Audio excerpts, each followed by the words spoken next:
Vamos a cerrar este tiempo, la última enseñanza, la última predicación. Este es un sermón que se basa en un solo versículo, el versículo 58 de 1 Corintios 15. 1 Corintios, capítulo 15, versículo 58. El título de esta predicación es Fe inquebrantable, obra ferviente y esperanza segura. Vamos a cerrar la celebración de nuestro aniversario número 15, y permítanme hablar nuestro como formando parte de ustedes. Estamos cumpliendo, la iglesia local está cumpliendo 15 años. Estamos en el mes, ¿hay una fecha exacta o no? En agosto. Hoy estamos celebrando, se excedió un poco la celebración, pero eso es algo maravilloso, hermanos. Vimos todo el fin de semana que la iglesia es del Señor. La iglesia es de Cristo y Él la sostiene, y que nosotros formemos parte de esa iglesia es algo maravilloso. Siempre decimos, si vos no sos consciente de lo que es la iglesia de Cristo, urgente, andá a las Escrituras, contemplá la iglesia como el lugar más precioso, único, de este lado de la eternidad donde uno puede ser parte. Y siempre es bueno recordar estas cosas cuando cumplimos años. 1 Corintios 15, versículo 58, dice lo siguiente: así que, hermanos míos, amados, estad firmes y constantes, creciendo en la obra del Señor siempre, sabiendo que vuestro trabajo en el Señor no es en vano. Hasta ahí nomás, hermanos. Dijimos, estamos celebrando el aniversario número 15 como iglesia local. Y creo que todos los que están en este lugar, principalmente aquellos que están desde los anales de la iglesia, yo creo que todos pueden afirmar que el Señor nos ha sostenido. No ha sido una persona, ha sido el Señor. Y este pasaje de 1 Corintios 15 nos debería ayudar a celebrar, no solo con asombro, antes le hablé del asombro que debe generar la supremacía de Cristo en torno a la Gran Comisión. Ahora quiero hablarle del gozo que nosotros debemos tener, la gratitud que nosotros debemos tener. Este pasaje debiera ayudarnos a celebrar de esa forma, a cerrar esta jornada con gozo, con gratitud por la obra que Dios está haciendo en medio nuestro, en medio de esta iglesia local. El Señor no se ha olvidado de nosotros, hermanos.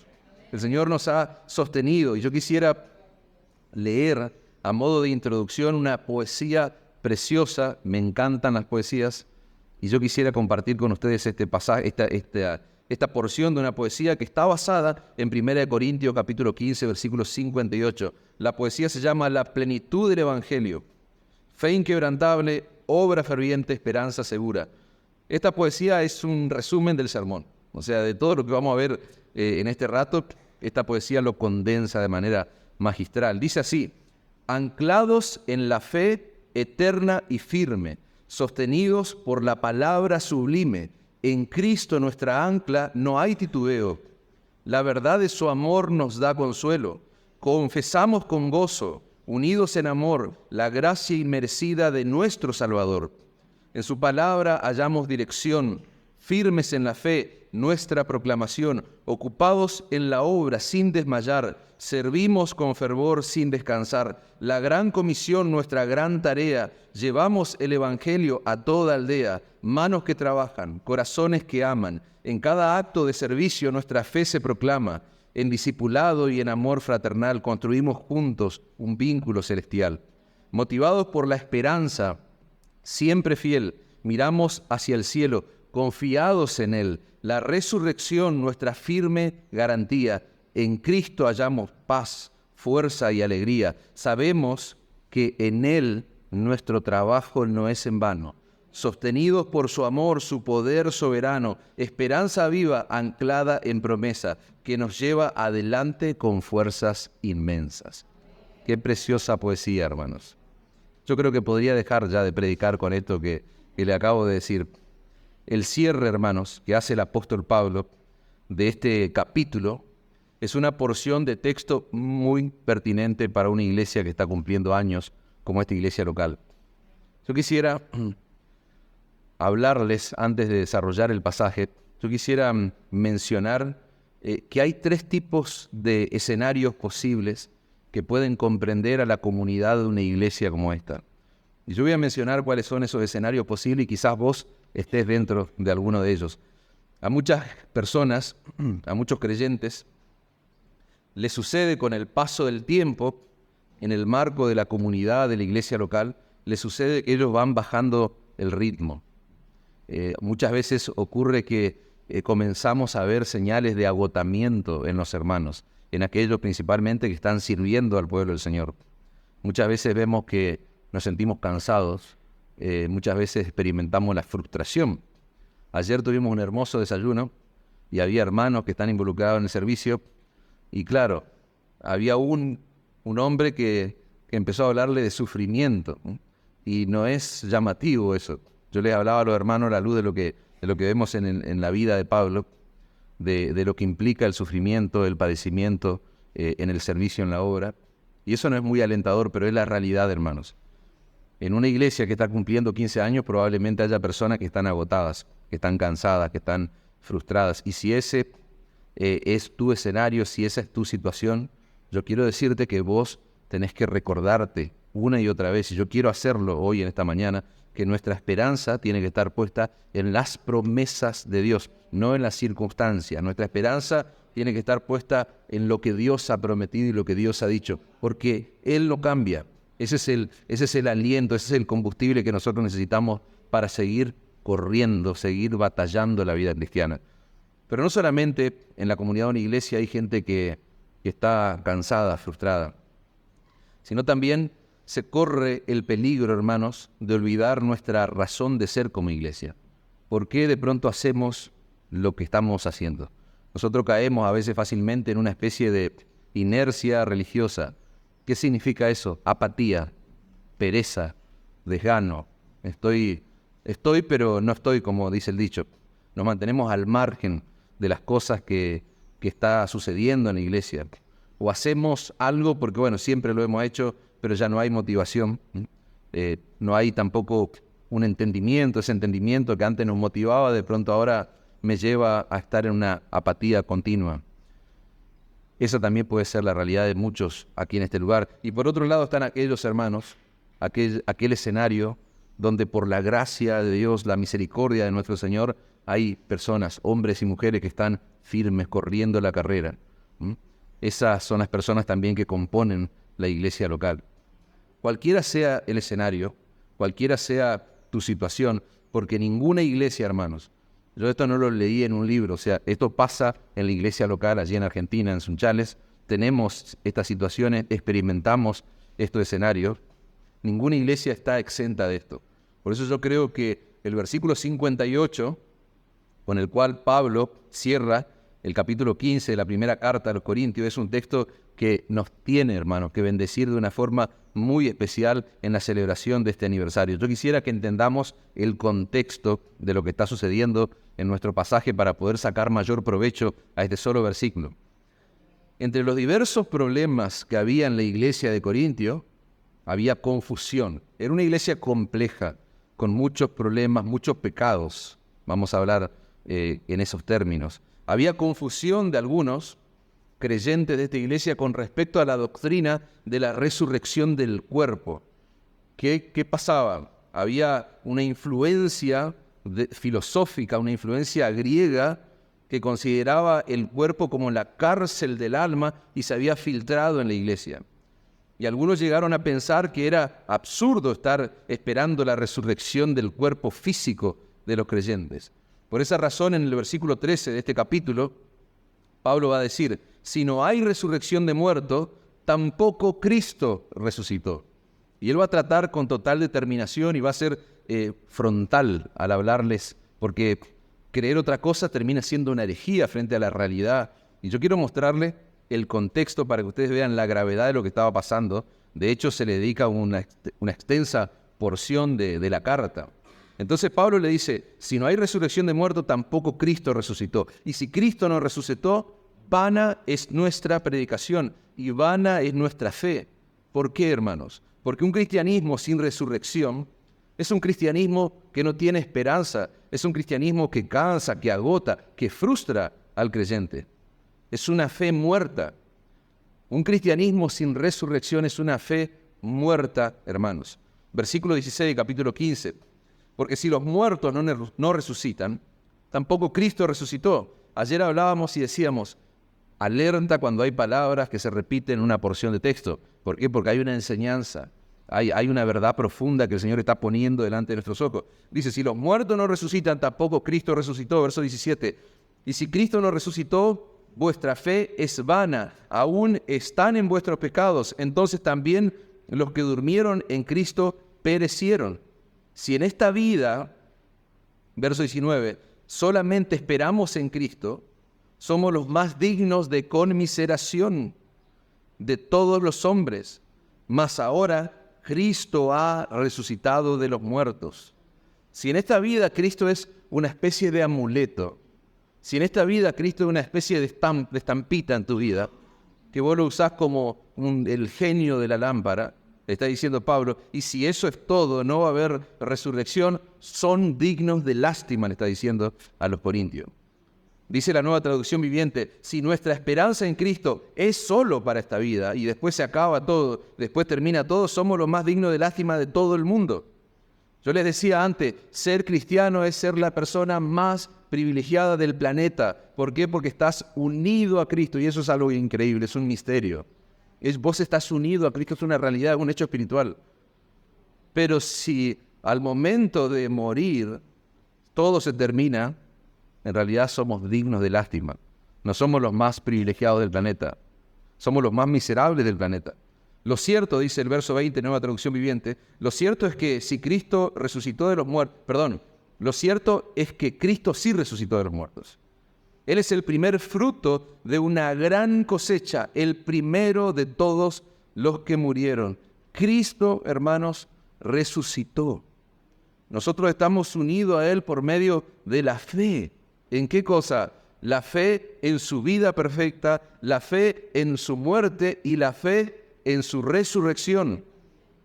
Por lo cual, nuestra fe nos indica que nosotros vamos a resucitar también junto con Él. La resurrección es tan importante, hermanos, en el plan redentor de Dios, que Pablo le dedica el capítulo más extenso de su carta para explicar acerca de la resurrección, para defender la doctrina de la resurrección y para aplicar esta doctrina a la vida de la iglesia, a la vida de esos creyentes. Llegará un día, hermanos, cuando nuestros cuerpos serán completamente transformados en un instante. Eso es lo que dice la palabra de Dios. Versículo 50 de Corintios 15, 1 Corintios 15. Por esto digo, hermanos, que la carne y la sangre no pueden heredar el reino de Dios, ni la corrupción hereda la incorrupción. He aquí os digo un misterio, no todos dormiremos, pero todos seremos transformados, dice Pablo. En un momento, en un abrir y cerrar de ojo, cuando a la final trompeta, porque se tocará la trompeta y los muertos serán resucitados incorruptibles y nosotros seremos transformados. Porque es necesario que esto corruptible se vista de incorrupción y esto mortal se vista de inmortalidad. Y cuando esto corruptible se haya vestido de incorrupción y esto mortal se haya vestido de inmortalidad, entonces se cumplirá la palabra que está escrita. Sorbida es la muerte en victoria. ¿Escuchaste a algunas personas decir, todo tiene solución, menos la muerte? Allá es un dicho común, no sé si lo será acá. Para nosotros, hermanos, para los cristianos, la muerte no tiene la última palabra. ¿Por qué? Porque al estar unido a Cristo, nosotros confiadamente podemos afirmar, podemos gritar, podemos proclamar, ¿dónde está, oh muerte, tu aguijón? ¿Dónde, oh sepulcro, tu victoria? Ese aguijón venenoso, hermanos, que nos atormentaba por causa de nuestro pecado, fue clavado en el cuerpo de Cristo cuando Él murió en nuestro lugar en la cruz del Calvario. El versículo 56 nos dice cuál es ese aguijón. Dice, ya que el aguijón de la muerte, ¿qué es? Es el pecado, y el poder del pecado, la ley. Mas gracia sean dadas a Dios, que nos da la victoria a quienes, a nosotros los creyentes, a los que estamos unidos a Él, tenemos la victoria por medio de nuestro Señor Jesucristo. Hermanos, la tumba vacía de Cristo y nuestras tumbas cuando al final del día, al final de aquel día, cuando suene la trompeta, cuando Él venga en gloria, su tumba vacía y nuestras tumbas vacías van a proclamar a viva voz que Jesucristo reina y que Él es poderoso, hermanos, para salvar, y que nosotros vamos a compartir con Él una victoria aplastante. ¿Sobre qué? Sobre los poderes del pecado, sobre los poderes de la muerte, sobre el poder del infierno. Y esa es en virtud de eso, hermanos. Es en virtud de estas verdades. Es a la luz de esa realidad que Pablo va a hacer el cierre de este capítulo con el versículo 58. Corintios, le está diciendo Pablo, Cristo sí resucitó. ¿Y saben qué? Nosotros vamos a resucitar con Él. Es falso, es una mentira que no habrá resurrección del cuerpo físico. Vamos a resucitar con Él. Entonces, en virtud de eso, hermanos míos, estén firmes, le está diciendo, constantes, crezcan en la obra del Señor, siempre sabiendo que vuestro trabajo en el Señor no es en vano. ¿Tiene más sentido ahora el verso 58? La doctrina de la resurrección, hermano, tiene repercusiones enormes en nuestra vida, aquí y ahora. Por eso es irónico cuando algunos dicen, no hay que hablarle de doctrina a la gente, a darle los 3, 4 pasitos para que sean felices. No, eso es basura. Nosotros necesitamos hablar de las verdades esenciales, fundamentales de la Escritura. ¿Por qué? Porque eso es lo que nos lleva a estar firmes, a estar constantes, entender verdades como esta, por ejemplo. En este día de celebración y aniversario, hermanos, las exhortaciones contenidas en el verso 58 son pertinentes para celebrar, para hacer fiesta. ¿Por qué? Porque estas exhortaciones nos tienen que llevar a estar comprometidos. Decíamos ayer, con la palabra de Dios, un compromiso del corazón. Esta exhortación nos debe llevar a estar comprometidos con el Evangelio. ¿Y qué implica eso? Fe inquebrantable, como reza el título del sermón, obra ferviente y una esperanza segura. Yo quisiera desarrollar esto, hermanos, y quiero que veamos en primer lugar, Pablo le está diciendo a estos creyentes, en virtud de la veracidad de la resurrección de los muertos, le está diciendo, permanezcan anclados, arraigados, cimentados. ¿Dónde? En la fe del Evangelio. Así que, hermanos míos, estén firmes y constantes. Esas dos palabras, firmes y constantes, son muy parecidas, pero hay una pequeña diferencia. Firme tiene que ver con permanecer enraizado, anclado sobre el fundamento del Evangelio. Constante tiene que ver con permanecer no solamente arraigado ahí, sino inamovible. ¿Sobre qué? Sobre el fundamento del Evangelio. Pablo le estaría diciendo, permanezcan arraigados e inamovibles. ¿En qué? En vuestra fe. Por más que soplen viento, por más que vengan falsas doctrinas, por más que vengan falsas filosofías, permanezcan firmes. Por más que haya persecución, frente a cualquier circunstancia, firmes y constantes en el Evangelio. Este capítulo, hermanos, está terminando como comienza. El versículo 1 del capítulo 15 dice, además os declaro, hermanos, ¿qué les declaro? El Evangelio que os he predicado, el cual ustedes recibieron, en el cual también están perseverando. Dice la Biblia de las Américas, estáis firmes. O sea, ¿en qué cosa? En ese Evangelio que yo les he traído, en ese Evangelio que yo les he predicado, ustedes están firmes. Confronta la herejía de que no va a haber resurrección y cierra el capítulo como empezó, pero haciendo un llamado, un imperativo, permanezcan anclados en ese mensaje que ustedes recibieron. ¿Y cuál es el Evangelio que Pablo les predicó? ¿Un evangelio de la prosperidad? ¿Un evangelio de declarar, decretar, etcétera, etcétera? No, hermano. Cristo murió por nuestros pecados conforme a las Escrituras. Fue sepultado y resucitado. Y al tercer día, hermanos, conforme a las Escrituras. Y ahora Pablo le dice, permanezcan ahí, no se vayan de ahí. Cristo murió, fue sepultado, resucitó al tercer día. Permanezcan ahí, no se muevan de ese fundamento. Esto no se trata de una sugerencia, es una orden que Pablo le está dando a la iglesia. Permanezcan firmes y constantes en el glorioso evangelio que recibieron. Eso incluye, hermano, ¿qué cosa? La creencia de la resurrección de Cristo. Es el tema central de 1 Corintios 15. Y lo mismo pasa cuando Pablo le escribe a los Colosenses, capítulo 1, versículo 23. Si en verdad están fundados y firmes en la fe del Evangelio, sin moveros de la esperanza del Evangelio que habéis oído. Fíjense la exhortación de Pablo a estos colosenses a mantenerse firmes y ¿qué? Inamovibles en el mensaje del Evangelio. La idea es que no vayan detrás de un mensaje novedoso, no vayan detrás de un mensaje que parece más atractivo, más respetable a los ojos de las personas, más respetable al intelecto humano, porque el Evangelio, hermanos, no es una moda pasajera, el Evangelio no es una opción religiosa dentro de muchas opciones, no, el Evangelio es poder de Dios. Romanos 1:16, no me avergüenzo del Evangelio porque es poder de Dios para salvación a todo aquel que cree, al judío primeramente, también al griego. ¿Por qué? Porque en el Evangelio se revela la justicia de Dios. Por fe y para fe, como está escrito, más el justo por su fe vivirá, por la fe vivirá. La tumba vacía de Jesús, hermanos, es la confirmación de que Él era quien decía ser. ¿Quién era Él? El Mesías prometido en el Antiguo Testamento. Hay una sola salvación y hay un solo Salvador. En Cristo Jesús, el hombre pecador puede ser salvo. Solo el Dios encarnado pudo vivir en nuestro lugar la vida perfecta de obediencia, hermano, que nosotros no vamos a poder vivir jamás. Solo el Dios encarnado pudo morir. Muchos murieron en una cruz, muchos murieron crucificados, pero en la cruz del Calvario, en la cruz de Cristo, la ira de Dios, hermanos, la ira de Dios fue derramada por tu pecado, por mi pecado. Él absorbió nuestra culpa. Él está en el huerto de Getsemaní, hermano, está contemplando lo que está pasando y está devastado, su corazón está angustiado, porque en su humanidad, esa comunión que siempre había tenido con el Padre iba a ser interrumpida en su humanidad. Eso es terrible, hermanos.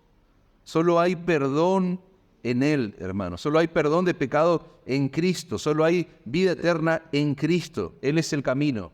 Él es la verdad. Él es la vida. Él es el único acceso al Padre. Solo Él le da propósito, le da significado a tu existencia en este mundo. ¿Por qué? Porque solo Él es capaz de restaurar la imagen de Dios en nosotros, esa imagen que quedó distorsionada por el pecado. El primer Adán hizo desastre, el Cristo, nuestro segundo Adán, vino a restaurar la imagen de Dios en nosotros. Esa es la buena noticia que se va desarrollando, hermano, a través de toda la Biblia, desde Génesis, decíamos antes, hasta Apocalipsis. La Biblia, hermano, es una gran historia de redención, en la que todos los hilos convergen en un lugar, en Cristo y este crucificado. Ese es el mensaje, hermano, que esta iglesia local ha estado proclamando por 15 años y que sean por 15 años más, por 100 años más, por lo que dure, hasta que venga nuestro Señor. ¿Qué mensaje? El evangelio de la justificación solo por la fe, el evangelio donde la salvación depende enteramente de Dios. ¿Por qué? Porque la salvación es del Señor, dice la Escritura. Ustedes nunca han dejado de predicar el evangelio de la gracia de Dios en Cristo. Nunca dejen, permanezcan firmes ahí, anclados en ese lugar. Nuestro anhelo, nuestra oración debe ser que ese evangelio, este evangelio, continúe siendo el centro de esta iglesia local, el centro de la proclamación de esta iglesia. Es triste lo que se dice, hermano, lo que muchos autores o estudiosos consideran. Muchos autores cristianos, estudiosos de los fenómenos que surgen en la iglesia de Cristo, muchos afirman que el proceso a través del cual las iglesias pierden el evangelio ocurre en el marco de unas 4 generaciones. ¿Por qué? Porque hay una primera generación que recibe el mensaje, que acepta el glorioso mensaje del evangelio, y la segunda generación lo da por sentado. Nosotros recibimos el mensaje del evangelio, nos asombramos, ya nuestros hijos lo dan por sentado. La tercera generación lo confunde, dicen algunos. Y ya la cuarta se pierde. No sé con quién hablábamos esta semana, no recuerdo, de una iglesia que lleva muchísimos años, pero hay poquita gente. Muchísimos años. Y eso no es porque la gente se muere. Es porque se va perdiendo el evangelio, hermanos. Y la última generación termina creyendo En un proceso de 4 generaciones, dicen algunos estudiosos, se termina creyendo en cualquier cosa. Se termina ya creyendo en barbaridades. El punto crítico, si estos estudiosos tienen razón, el punto crítico se encuentra, ¿saben dónde? En la segunda generación, que da por sentado el Evangelio. Esa generación presupone que todos en la iglesia ya conocen el mensaje del Evangelio. Ustedes, hermanos, nunca caigan en ese lugar. Nunca caigan. Una vida, hermanos, una vida, escuchen esto, una vida no es suficiente para entender y comprender cómo se conectan todos los detalles, todos los eventos del plan redentor que Dios está llevando a cabo. Esto no es cosa de una oración y listo. Esto no es cosa de un cursillo. No, el Evangelio debe teñir nuestro púlpito. Nuestro púlpito debe estar saturado del Evangelio. ¿Por qué? Porque nos vamos a pasar generaciones enteras, siglos enteros, y no va a ser suficiente para entender y poder comprender cómo todos los detalles del plan perfecto de Dios se está llevando a cabo, hermano. La eternidad no va a alcanzar para que nosotros agradezcamos el haber sido alcanzados por las glorias del Evangelio, hermanos. Esta iglesia debe orar fervientemente. ¿Para qué? Para que las siguientes generaciones continúen proclamando el Evangelio de la gracia de Dios en Cristo. ¿Hasta qué? Hasta que Él regrese en gloria. Gente joven, niños, adolescentes, jóvenes que están aquí. Presten atención a eso. Ese Evangelio, el Evangelio de las Escrituras, es y seguirá siendo poder de Dios para salvación. ¿Por qué? Porque el Dios omnipotente, el Dios todopoderoso ha decretado, Él ha determinado salvar a los creyentes por la locura de la predicación, hermano. Esa es la buena noticia que se anuncia en el Evangelio. ¿Cuál? Cristo fue entregado por nuestras transgresiones. Cristo fue, dice Pablo, resucitado para nuestra justificación. Esto no es una historia linda. Murió, qué bueno. No, Él fue resucitado. Más de 500 personas lo vieron. Él ascendió a los cielos, sus discípulos lo vieron irse. Y no podemos callar, dice Pedro, de decir lo que hemos visto y oído. Y eso lo debe entender esta iglesia local, hermanos. Fue entregado por mis transgresiones, por tus transgresiones, y fue resucitado para nuestra justificación.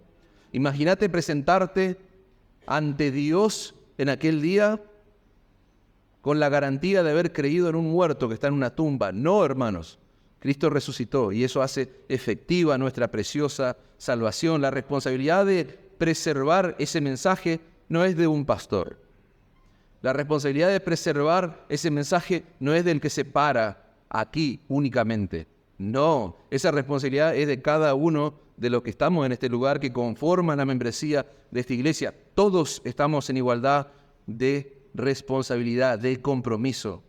¿Cuál es esa responsabilidad? Nunca apartarnos del glorioso mensaje del Evangelio, sino estar anclados allí, nunca dejar de proclamar que Cristo es glorioso y que solo en Él hay perdón y salvación y vida eterna. Nunca, hermanos.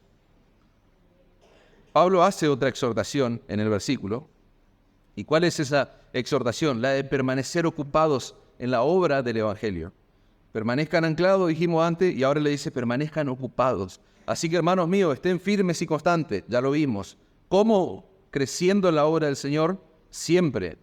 Eso significa estén ocupados en la obra del Señor. La palabra creciendo, que se utiliza allí, en el idioma original, significa abundar.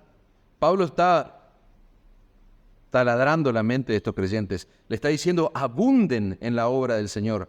Crezcan. Esa palabra crecer significa excederse. Da la idea de sobresalir, da la idea de ser abundante, da la idea de sobrepasarme.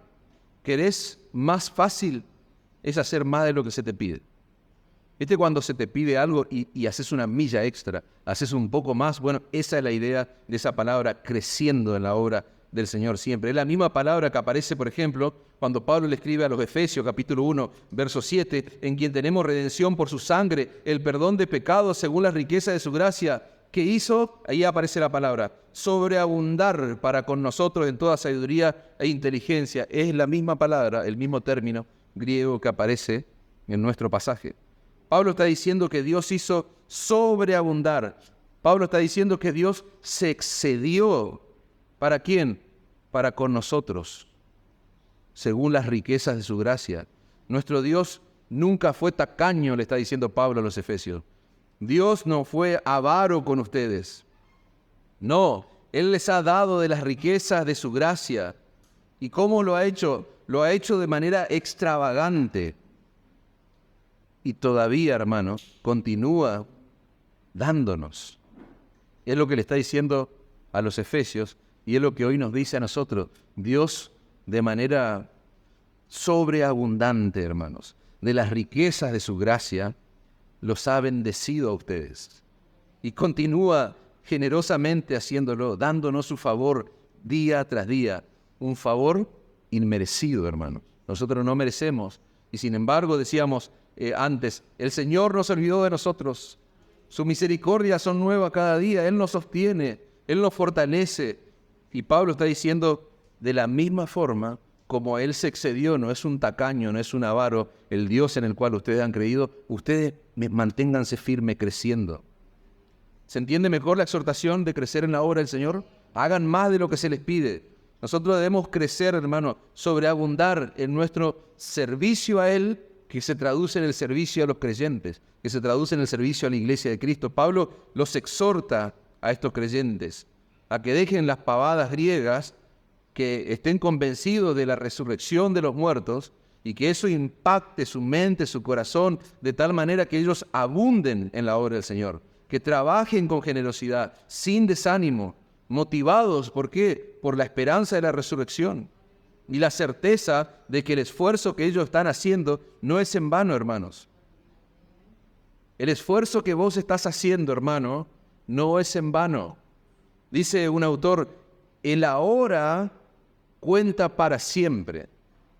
Lo que vos estás haciendo ahora cuenta para siempre. Y si no estás haciendo nada en la iglesia del Señor, el Señor te está diciendo, salí de ahí, crecé, sobreabundá. ¿Por qué? Porque la hora cuenta para siempre. Lo que hagamos para Cristo en esta vida trasciende el tiempo, hermanos, y penetra hasta la eternidad. Absolutamente nada de lo que vos hagas para este mundo, para este reino, va a trascender la eternidad. Lo que vos hagas para el reino de los cielos, lo que vos hagas para Cristo, para su iglesia, eso penetra la eternidad. Y yo quiero exhortarte, hermanos, si nada tiene un valor último y eterno, si nada en tu vida tiene un valor último y eterno, entonces las cosas que vos estás haciendo aquí y ahora no tienen ningún significado. Yo no sé si vos querés crecer en el reconocimiento de este mundo, yo no sé si querés crecer en tu empresa, en tus negocios, no sé. Pero si tu vida solamente está arraigada, anclada, y tu ambición es esa solamente, yo tengo que decirte que no tiene significado. Nada, porque va a perecer. Si vos estás en la carrera de querer ser rico, otro va a disfrutar de tu fortuna, mientras vos te estás matando para ser rico. Si vos estás en la carrera de hacer vivir para este mundo, no tiene significado, no tiene valor eterno. Si sos un creyente que hace mucho tiempo estás sirviendo en la iglesia, yo creo que has pasado por lo que mencionamos antes. Es probable que en muchas ocasiones te sentiste sobrecargado, saturado, sobrepasado. Pero ¿sabes qué? Dale gloria a Dios.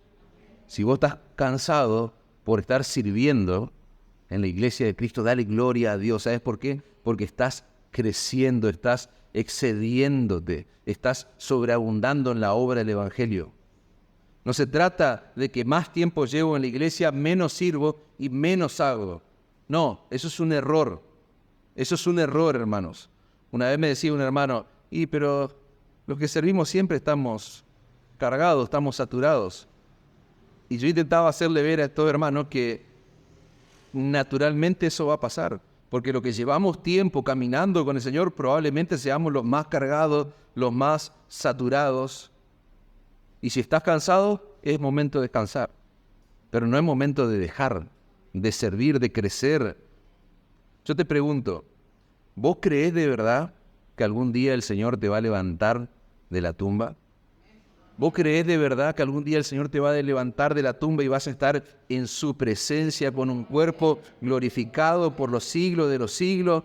¿Vos creés que lo que vos hagas en esta vida para Él va a ser tomado en cuenta en la eternidad? ¿Vos creés todo eso? Si vos creés eso, vos tenés que hacer dos cosas simples. Es simple, mirá qué chiquito. Son 2 puntos, 2 cosas simples. Deja de quejarte. Deja de quejarte y entender lo que en realidad significa crecer en la obra del Señor siempre. Y otra cosa más. Tenés que vivir con la determinación de hacer tesoros en los cielos. En vez de gastarte en cosas que no van a tener ninguna trascendencia cuando te toque partir de este mundo. Deja la queja y empezá a invertir tu vida en las cosas trascendentes. Desnudos salimos del vientre de nuestra madre, hermano. ¿Y cómo vamos a volver desnudos? Volvemos a la tierra, dice la Escritura. No nos vamos a llevar nada, absolutamente nada, que no sea aquello que trasciende la eternidad. Todo lo que hagas por la obra de Cristo, ya sea para la salvación de un pecador, ya sea para la edificación de un creyente, ya sea para el fortalecimiento de su iglesia, ya sea para aliviar el dolor de una persona necesitada, cada una de esas cosas tendrá un impacto eterno, hermanos. Esas son las cosas en las que de verdad vale la pena invertir y gastar nuestra vida, hermanos. Nosotros tenemos un cuerpo que se debilita, se cansa, nos frustramos, estamos cansados muchas veces físicamente porque estamos sirviendo, es lo que hablábamos con estos hermanos hace un tiempo atrás allí en la iglesia local. ¿Qué necesitamos? Momentos de descanso, momentos de recreación, momentos para renovar nuestra fuerza. ¿Y cuál es el fin? Seguir creciendo. ¿Cuál es el fin? Descanso es recreación, o sea, me recreo, o sea, mis fuerzas se renuevan. ¿Con el fin de qué? De aumentar nuestra eficacia. ¿Para qué? Para seguir sirviendo a Cristo, que es nuestro Señor y nuestro Salvador. El objetivo de nuestro descanso está más allá de nosotros, hermano. Cuando un creyente está cansado en la iglesia local, en la obra del Señor, el objetivo de descansar no tiene que ver con vos, hermano, tiene que ver precisamente con servir más y mejor. ¿A quiénes? A aquellos por los cuales Cristo derramó sangre en la cruz del Calvario. Es un honor, es una honra, lo cual no te imposibilita que estés cansado, podés estar cansado. Descansar el tiempo que sea necesario para seguir creciendo, sobreabundando. Dice un autor, crecer en la obra del Señor siempre es entender que hasta que el Señor vuelva, hay almas que alcanzar. O sea, crecer en la obra del Señor es que estés convencido de que Cristo viene, sí, no sabemos cuándo, pero mientras tanto tenemos que llevar a cabo la gran comisión anclada y sostenida en la supremacía de Cristo. Tenemos que, ministerios hay que llevar a cabo en esta iglesia. Hay ministerios que tal vez nunca surgieron y quizás es tiempo de que surjan. Todo cristiano, dice este autor, debería trabajar incansablemente para aquello para lo que Dios lo ha capacitado y llamado. Nuestro dinero, hermanos, nuestro tiempo, nuestras energías, nuestros talentos, nuestros dones, nuestro cuerpo, nuestra mente y espíritu, ¿sabe dónde tiene que ser invertido?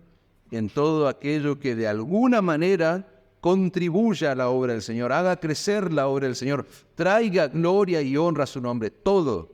Yo lo que intenté hacer es resumir todo lo que vos sos, todo lo que vos significás, todo lo que te caracteriza, lo que te representa. Repito, tu energía, talento, dones, cuerpo, mente, espíritu, todo, invertilo en la obra del Señor.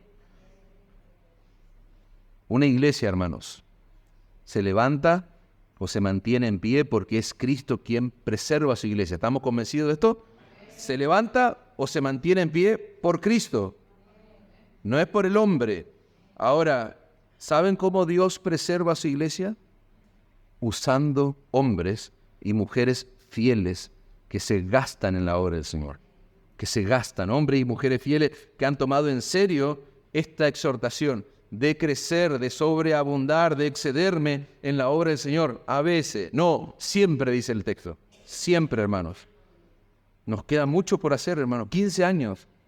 ¿Saben todo el tiempo que hay por delante? ¿Cuántos incrédulos hay que evangelizar? ¿Cuántos nuevos creyentes hay que discipular? ¿Cuántos ministerios necesita esta iglesia local? Necesita hermanos que se involucren. Y hoy yo les tiré una aplicación, un desafío. ¿Cuántas nuevas iglesias hay que plantar, hermanos? Tenemos mucho por delante, hermanos. Por lo cual debemos continuar creciendo siempre. Frente al desánimo, frente al cansancio, nos tomamos un descanso para seguir creciendo, para seguir creciendo. Pablo cierra, hermano, el capítulo con una última exhortación, la de permanecer motivados por la esperanza del Evangelio. Estén anclados, estén arraigados en el mensaje del Evangelio. Estén creciendo siempre, lo que está diciendo Pablo. Y ahora les termina diciendo, estén motivados por la esperanza gloriosa del Evangelio. Así que, hermanos míos, estad firme y constante, creciendo en la obra del Señor, siempre sabiendo que vuestro trabajo en el Señor no es en vano. Esto, hermano, tiene que penetrar ahí hasta lo más profundo de nuestro ser. No hay una cosa, no hay algo, por más minúsculo que sea, que vos hagas para Cristo, motivado por tu amor a Él, conforme a su voluntad, buscando siempre su gloria, que al final sea inútil o que no dé fruto. No hay, hermano. No hay nada, por más pequeño que sea, que vos hagas para Cristo, que sea inútil. No, hermanos. No siempre vamos a ver en esta vida el resultado de lo que hacemos para Él, hermanos. Esa es una realidad. Pero nuestro Dios es fiel a sus promesas. Y Él nos asegura en este pasaje, hermanos, nos asegura que el trabajo que hagamos para Cristo nunca va a quedar sin fruto. Nuestro trabajo en el Señor no es en vano, está diciendo Pablo. Ninguna de tus obras, ninguna de las cosas que hagas en la obra del Señor va a quedar sin recompensa. El Dios eterno, que nunca miente, que es 3 veces santo, que está lleno de gracia y de verdad, nos promete en su palabra, hermano, que ninguna cosa que hagamos por y para Cristo, motivado por la gratitud y el gozo de nuestro corazón, ninguna de esas cosas quedará sin fruto. Aunque nunca sepamos, hermano, de este lado de la eternidad, lo que Él hizo con lo que nosotros hicimos. Fíjate lo increíble que sucede en la dinámica de la iglesia local. Nosotros quizás nunca vamos a saber lo que Él hizo con lo que nosotros hicimos. Pero vos podés estar seguro que Él lo va a usar para su gloria y para el bien de lo suyo, desde lo más pequeño hasta lo más grande que hagamos. Desde lo más pequeño hasta lo más grande que hagamos. Mateo 10:42 dice, cualquiera que dé a uno de estos pequeñitos un vaso de agua fría solamente por cuanto es discípulo, de cierto os digo que no perderá su recompensa, dice el Señor. ¿Qué está diciendo Jesús? Él está diciendo que ni siquiera un vaso de agua, hermanos, que demos en su nombre a uno de sus pequeños, a uno de sus discípulos, quedará sin recompensa. Cuando vos pienses que nadie ve lo que estás haciendo, cuando vos pienses que nadie valora, ni siquiera aquellos que se están beneficiando de tu trabajo, de tu servicio en la iglesia del Señor, nunca olvides que el Dios de toda gracia, el que te capacita para hacer lo que estás haciendo, Él ve su gracia en vos y se goza por ello. Y acá viene lo más loco. Lo que vos estás haciendo es por pura gracia. ¿Por qué? Porque lo que yo estoy haciendo es por los dones que Él me dio. Vos fuiste capacitado por Él. Sin embargo, Él te promete una recompensa. Esto es loco, hermanos. Esto es muy loco. Esto hace que nuestra mente entre en cortocircuito. ¿Te das cuenta cómo debe motivarnos la esperanza del Evangelio? ¿En qué cabeza entra? Que Él me dé los medios, los recursos, los dones para hacer algo, siendo yo quien soy, y que después me prometa una recompensa. Eso no se le da recompensa a los esclavos, hermanos. Nosotros somos siervos, decíamos ayer con un grupo de hermanos, somos siervos de Cristo, somos esclavos de Cristo. Y quizá nunca vamos a tener una comprensión cabal de ese término porque no conocemos lo que es la esclavitud. La esclavitud no la conocemos, hermano, para entender lo que significa el término bíblico. Pero ¿en qué cabeza entra que encima recibamos recompensa? Eso es terrible. ¿Te das cuenta cómo debe motivarte la esperanza del Evangelio? Pensá por un momento en los apóstoles. Ellos fueron motivados por la esperanza de la resurrección. Ellos perseveraron en su trabajo. ¿A pesar de qué? de la vida de lujos y de placeres que tuvieron. No, a pesar de las dificultades, las persecuciones que sufrieron, murieron como mártires. Murieron como mártires. Dice 2 Corintios 4:16, por tanto no desmayamos, aunque nuestro hombre exterior se va desgastando, nos vamos cansando, se va deteriorando, estamos envejeciendo. El interior, no obstante, se renueva de día en día, porque esta leve tribulación momentánea produce en nosotros un cada vez más excelente y eterno peso de gloria, no mirando a nosotros las cosas que se ven, sino las que no se ven, pues las cosas que se ven son temporales, pero las que no se ven son eternas, hermanos. Pensá en los misioneros, pensá en los cristianos que hoy están siendo perseguidos. ¿No te moviliza eso? Nosotros estamos con aire acondicionado, estamos escuchando, celebrando, venimos con nuestros autos, yo estoy en un hotel hermoso, vamos a comer un terrible asado ahora, hermanos. Pero en este mismo momento hay personas que están sufriendo por la causa de Cristo. Ellos están siendo asesinados. En este mismo momento, mientras vos estés comiendo, hoy no quiero arruinarte el almuerzo, pero tenés que pensar, hermanos, tenés que pensar que alguien está sirviendo fielmente, motivado por qué cosa, por la esperanza del Evangelio, por la esperanza que tenemos en Cristo. Si vos no pensás en eso, o sea, vas a ser un creyente mañoso, que lo único que quiere es recibir, dame, demen. No, vos tenés que pensar en esto. O sea, traer estos pensamientos a tu mente tienen que ser de inspiración. ¿Para qué? Para que vos sigas adelante, no solamente arraigado en el Evangelio, creciendo con la esperanza segura de la resurrección, la esperanza que tenemos en Cristo. Esto tiene que ser de inspiración. ¿Para qué? Para que vos sepas que tu trabajo, por más minúsculo que sea, tiene impacto eterno.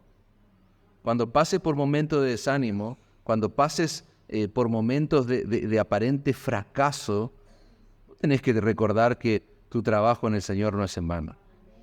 O sea, tal vez los hermanos no vieron la noche que vos pasaste en vela haciendo algo por el Señor, pero el Señor sí lo vio.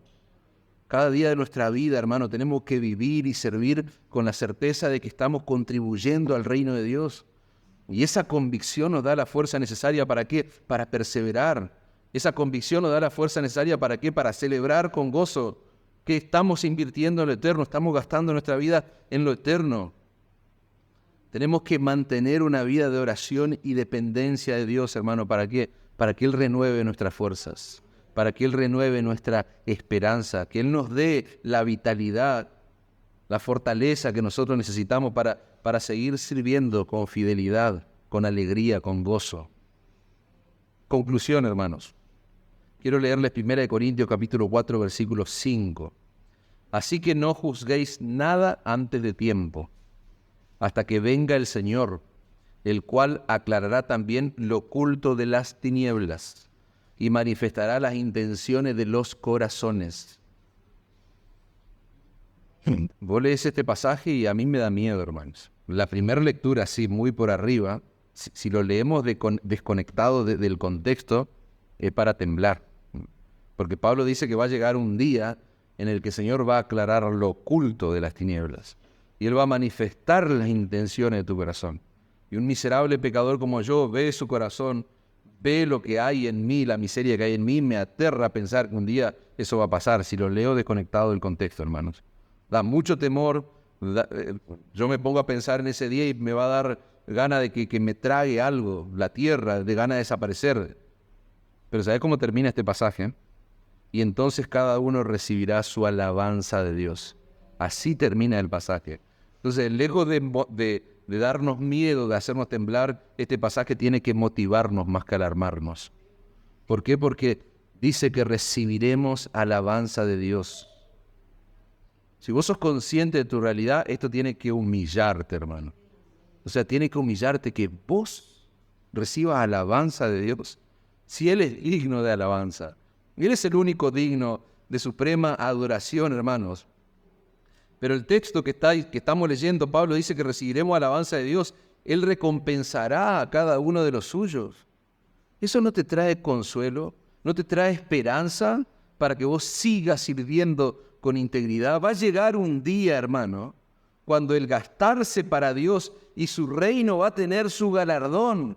¿Por qué? Porque Él vio tu vida, Él vio tu esfuerzo, Él vio tu dedicación, Él vio tu entrega. Y ¿sabés qué dice la Escritura? Que todo eso va a ser recompensado. ¿Por qué? Porque nuestro trabajo en el Señor no es en vano. Hebreos capítulo 6, versículo 10 dice, porque Dios no es injusto para olvidar vuestra obra y el trabajo de amor que habéis mostrado hacia su nombre, habiendo servido a los santos y sirviéndoles aún. Y podríamos agregar allí, a pesar de todo, a pesar de las circunstancias. Los hombres se olvidan, hermano. Probablemente la gente que se ve beneficiada de tu servicio ni te reconozca. Probablemente se olviden de vos. Porque las personas somos injustas. Pero Dios no, hermanos. Él no es injusto, hermano. Dios no se olvida de tu trabajo. Hoy estamos celebrando 15 años, hermano, como iglesia. Y no tenemos ni idea de los años que tenemos por delante, sirviendo a nuestro Señor y Salvador. No tenemos ni idea, hermano. El futuro está en las manos del Señor, pero quiero resumir esto que hemos visto, hermanos. Hemos hablado acerca de la importancia de estar firmes, anclados en la fe del Evangelio. Esa es la verdad fundamental que nos sostiene y que nos dirige. Nuestra fe no es una simple creencia pasajera. Nuestra fe no es la moda del momento, decíamos, no, es la base sólida sobre la cual construimos nuestra vida. Llegaste a Cristo y la fe del Evangelio es la base sobre la cual vas a construir una vida. La resurrección de Cristo es el pilar de nuestra esperanza. Allí está anclada nuestra esperanza, nuestra fe. La resurrección de Cristo es la garantía de nuestra salvación, es la garantía de que nosotros vamos a resucitar con Él. Hemos reflexionado también sobre el llamado a estar ocupado en la obra del Evangelio, hermanos. ¿Cómo? Trabajando diligentemente, sirviendo al Señor. Esa obra incluye la proclamación del Evangelio, un entendimiento bíblico de la gran comisión, decíamos hoy, anclada y centrada en la supremacía de Cristo. Esa obra incluye el crecer en la obra del Señor, siempre incluye el enseñarle a los creyentes, bautizar, discipularlo, servir en la iglesia del Señor. Nuestro trabajo en el Señor es significativo, hermanos, y tiene un impacto no terrenal, tiene un impacto eterno, por supuesto, terrenal también, pero eterno por sobre todas las cosas. Y es a través de esta actitud, de estar creciendo en la obra del Señor siempre, nosotros demostramos la autenticidad de nuestra fe, hermanos. A pesar del desánimo, como decíamos antes, a pesar del contexto que te embargue ahora, cuando servimos y estamos creciendo, se muestra la solidez de nuestra fe, la autenticidad. Y por último vimos y dijimos que debemos mantenernos motivados, hermanos, por esta esperanza gloriosa del Evangelio de Cristo. ¿Y qué asegura esta esperanza? Que mi trabajo es tenido en cuenta por Dios. Mi trabajo no es en vano. La certeza de la resurrección, hermanos, y la victoria final en Cristo es lo que a mí me tiene que impulsar a perseverar. Yo ya sé lo que va a ocurrir al final. El Señor me va a preservar. Él me va a fortalecer para perseverar, incluso cuando yo atraviese momentos de dificultad, momentos de desánimo. Mi esperanza está en Cristo, mi fortaleza está en Cristo, mi alegría está en Cristo, el seguir firme está en Cristo. Yo estoy completo en Cristo, hermano, no necesito nada más. Así piensa un cristiano. Y si vos estás en este lugar sin Cristo, porque estar en una iglesia no significa que pertenezca a Cristo. Yo no sé si es la primera vez, a algunos lo conozco, a otros no. No sé si es la primera vez, la segunda vez, la tercera vez. Pero si no estás anclado en la fe del Evangelio, yo te pregunto, con amor, con temor, pero también quiero ser real y genuino con vos, ¿en qué estás anclado? Si no estás anclado en la fe del Evangelio, ¿en qué está arraigada tu vida? ¿En tus obras quizás? ¿En tu propia justicia? ¿En lo bueno que te percibís quizás? Si vos no estás ocupado en la obra del Evangelio, si vos no estás creciendo, ¿en qué estás ocupado? Esa es la pregunta. ¿Estarás ocupado en cosas que son terrenales? ¿Estarás ocupado en acrecentar tu reino antes que el reino de los cielos? Si no estás motivado por la esperanza del Evangelio, ¿qué esperanza tenés? ¿Qué es lo que te motiva en esta vida? La ecuación es simple. Sin Cristo, nada tiene significado real. o impacto eterno. Así es de exclusivo y de excluyente el Evangelio. Sin Cristo nada tiene real significado. Cristo, de este lado de la eternidad, le da sentido a todo. Cristo, repito, hermanos, de este lado de la eternidad, le da sentido, le da significancia a todo. Por eso el llamado es este, para vos, si Cristo no es tu Señor y tu Salvador, el llamado es que hoy vayas urgente a Cristo. Andá, corre a los pies de Cristo, que Él sea tu ancla en esta vida, que Él sea tu firme sostén, no cualquier otra cosa, no, Cristo, que vos puedas mantenerte inamovible en Cristo, que Él sea la razón de tu esperanza y que tu vida comience a tomar un giro tan drástico que vos dejes de vivir de espaldas a Dios, centrado en vos mismo, lleno de vos mismo, y que vos comiences a vivir siguiéndole a Él, trabajando por la extensión de su reino, por primera vez quizás en tu vida, que trabajes para algo que es eterno. Si estás sin Cristo, anda hoy en arrepentimiento y fe. Anda hoy. Si esa es tu realidad, corre, no lo postergues. Anda a Cristo, Él le va a dar verdadero significado a tu vida. Y va a hacer que deje de estar centrado en vos mismo para que empiece a pensar en otros. Amén. Señor, gracias por tu palabra. Gracias.